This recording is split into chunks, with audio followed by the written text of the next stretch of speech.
Hello everyone, welcome back. Today, we're going to recap Way of Choices, Fighter of the Destiny, Episode 26.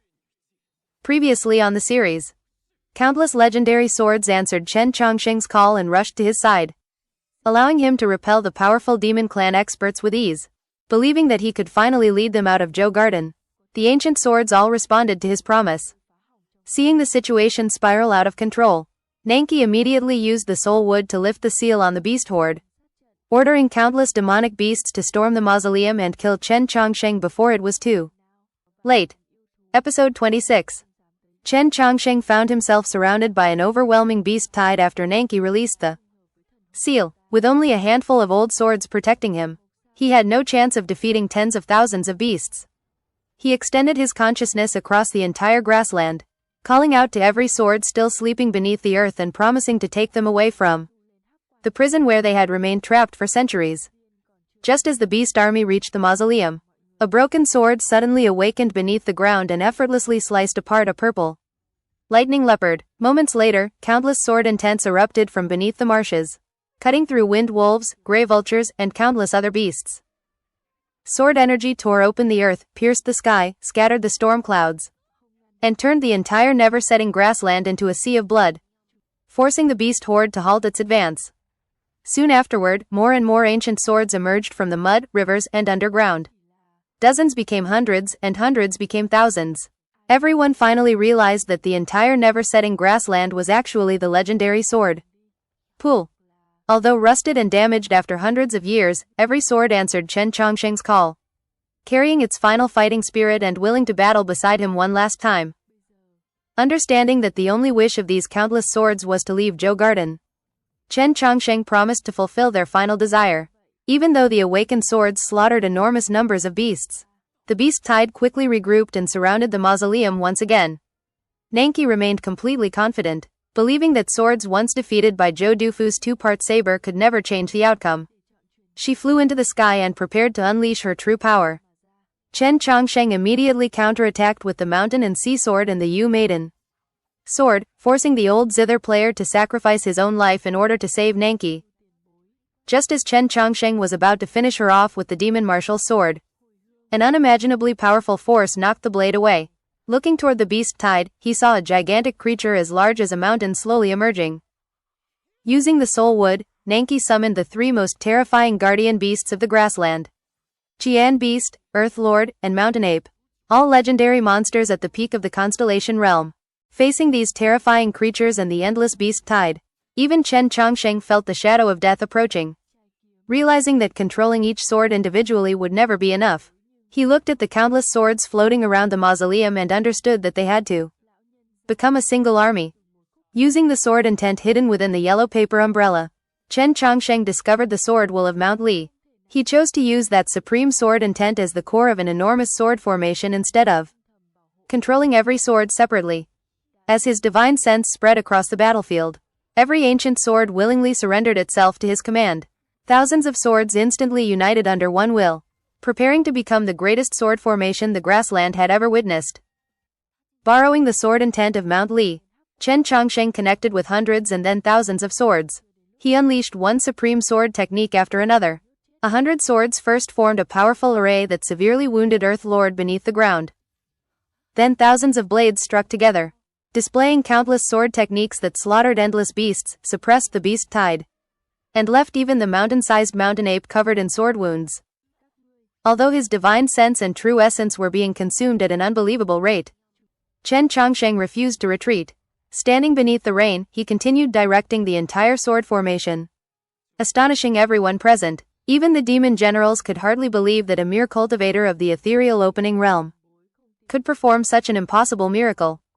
The true reason behind his success was not overwhelming spiritual power, but extraordinary stability. His consciousness could split into countless streams like flowing water, allowing him to command every single sword simultaneously. Under his command, the sword formation battled the beast tide relentlessly. The mountain and sea sword led the assault against the Qian beast, breaking through its storm of black feathers before unleashing the heaven-piercing sword. After countless exchanges, tens of thousands of beasts were slain. Earth Lord was gravely wounded. Mountain Ape was covered with deep sword wounds, and even the mighty Qian beast suffered severe injuries. Although many ancient swords shattered during the battle, not a single sword abandoned another. Every surviving blade carried its broken companions back toward the mausoleum, creating one of the most tragic and heroic scenes of the entire battle. Even Nanki had to admit that Chen Chongsheng had become incredibly powerful. Yet the more she admired him, the more determined she became to kill him in order to protect Zhou Garden. She completely released the Soul Wood's power, allowing the enormous shadow behind her to reveal its true form, the ancient divine beast. The golden-winged rock, whose terrifying aura approached the divine realm itself. As its gigantic golden wings covered the sky, every beast in the grassland felt its knees. Even Chen Chongsheng clearly understood that he was facing a being that embodied death itself. Before the overwhelming pressure of the golden-winged rock, even the countless ancient swords fell silent. Only a few legendary swords, especially the Dragon Roar sword, continued trembling with excitement. Eager for battle, Chen Chongsheng immediately grasped the Dragon Roar sword and remembered its legendary history. It had once belonged to Chen Xuanba, the greatest genius of the Great Zhou dynasty. A warrior carrying the bloodline of a true dragon who had once fought Zhou Dufu for an entire day and night before finally falling in battle. Although countless years had passed, the Dragon Roar sword had never lost its pride. The moment Chen Chongsheng held it, the sword's indomitable spirit flowed into his body, strengthening his determination to confront the terrifying divine beast. Nanki completely merged her soul with the golden-winged rock. Wrapped in endless flames and storms, the divine beast charged directly toward the mausoleum. Chen Chongsheng formed a defensive sword formation. But he knew that even thousands of swords alone would not be enough.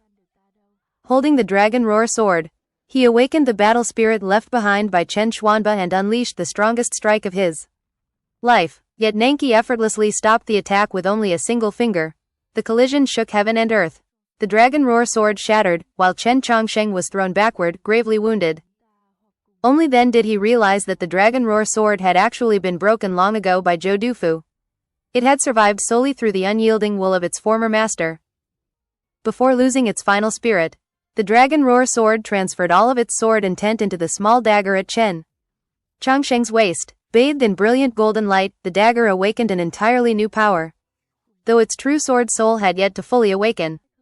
Determined to fight until the very end, Chen Chongsheng burned his remaining true essence and even his own life force to awaken the dagger. Completely, blood covered his body as the scent of blood drove every beast into a frenzy. He then awakened the black dragon sleeping within his spiritual sea. The dragon's soul merged with the dagger together with the Dragon Roar sword's final sword intent, finally completing the weapon's awakening after countless years of silence. Chen Chongsheng threw the dagger into the sky. The blade transformed into a beam of golden light that led thousands of swords forward. Countless swords connected into a gigantic dragon-shaped formation, while the head of a majestic golden dragon appeared at the front, announcing the ultimate battle between dragon and rock. After the dagger fully awakened, the countless swords transformed into a magnificent golden dragon whose dragon's might overwhelmed the entire grassland. Every beast knelt in submission, while even the strongest monsters dared not resist. Only the golden-winged rock charged forward without hesitation. The two supreme beings collided in a battle that shook heaven and earth. The golden-winged rock lost one of its claws and suffered devastating injuries, while the sword dragon was also badly damaged. In the end, the dragon formed by 10,000 swords swallowed the golden-winged rock whole, claiming victory. Nanki fell before the mausoleum, gravely injured. Chen Chongsheng immediately ordered the remaining swords to finish her. To protect their princess, the two demon generals restored their cultivation to its peak despite knowing that Zhou Garden's laws and their forbidden technique would certainly kill them. After successfully blocking the final attack, the husband and wife calmly said farewell to one another before being destroyed beneath heavenly lightning. The countless swords finally returned to the mausoleum and merged back into the dagger in Chen Chongsheng's hand. When everything ended, all of the swords disappeared, leaving only the small dagger quietly resting in his grasp. Although Nanki had been defeated, she calmly told Chen Chongsheng that none of them would ever leave Zhou Garden alive. By summoning the entire sword pool, he had unknowingly destroyed the balance that had protected Zhou Garden for centuries. The sword pool had actually been suppressing an ancient mysterious force beneath the grassland. Now that every sword had left, the seal had collapsed, and Zhou Garden itself had begun to fall apart. Chen Chongsheng calmly replied that even if they all died, stopping the demon clan would make every sacrifice worthwhile. As he prepared to carry Shu Yurong away, he suddenly heard the heartbreaking cries of Earthlord. Soon every surviving beast across the grassland began mourning together, as though grieving for the death of their own world. Moments later, pillars of green light shot into the sky, space itself cracked apart, and fragments of the heavens slowly began falling toward the earth. Chen Changsheng finally realized that Zhou Garden had truly reached its end.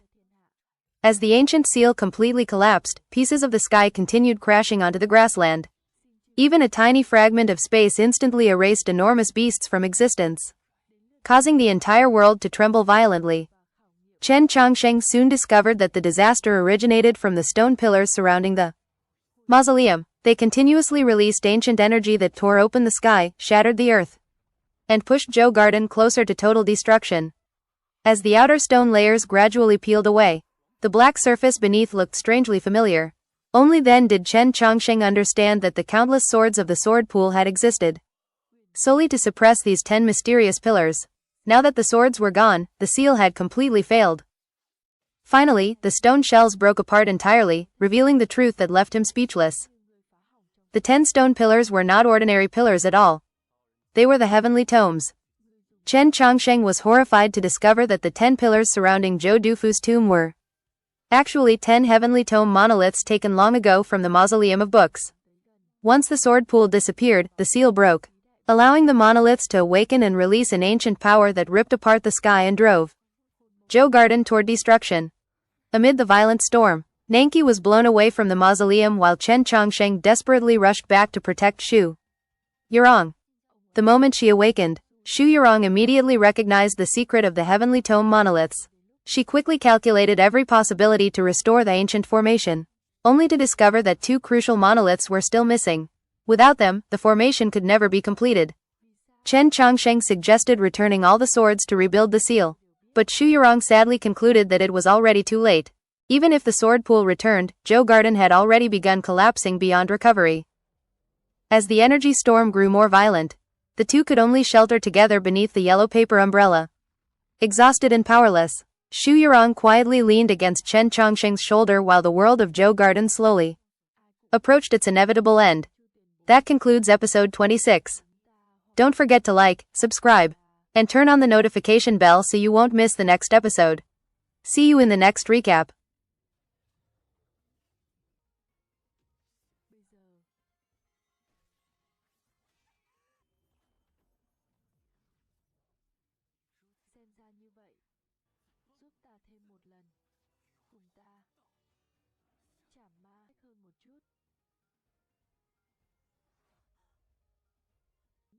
Nên mới công bố di sản Chu Viên cho thiên hạ, để chọn truyền nhân. Viên sụp đổ là do ta mà ra.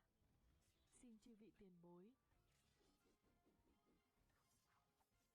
Đến lượt ngươi. Truyền thừa và khảo nghiệm của Chu tiền bối, lẽ nào nằm trong hắc quan này? Chảm ma, hồi hương. Phim thuyết.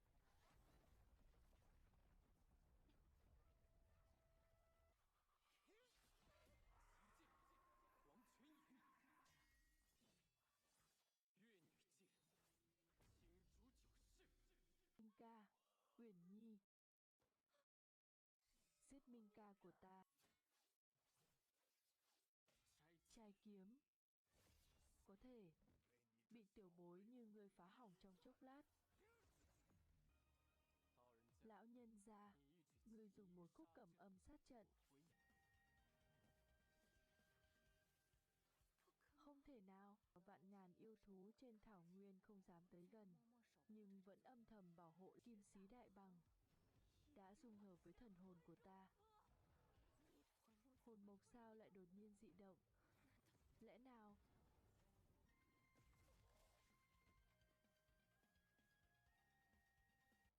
Ông ấy lại khảm hồn su lên hắc quan này. Thảo nào viên còn chưa đến lúc mở ra. Tất cả mọi người sẽ bị nhốt chết ở đây. Ôm cây đợi thỏ. Vì sao? Vì sao tất cả kiếm pháp ngươi đều biết lăng mộ này? Các ngươi không ngăn được ta đâu.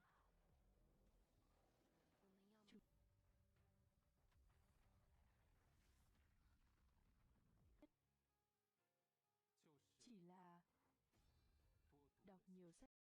Ai cũng biết, sinh tiền Chu tiền bối không tìm được truyền nhân chân chính, ta hoặc cùng đi, hoặc là không đi nữa.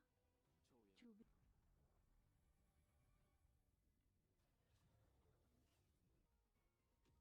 bây giờ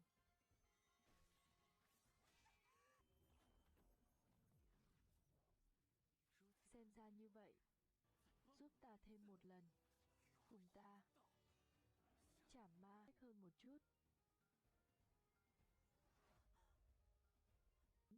Nên mới công bố di sản Chu Viên cho thiên hạ, để chọn truyền nhân. Viên sụp đổ là do ta mà ra. Xin chư vị tiền bối, đến lượt ngươi. Truyền thừa và khảo nghiệm của Chu tiền bối lẽ nào nằm trong hắc quan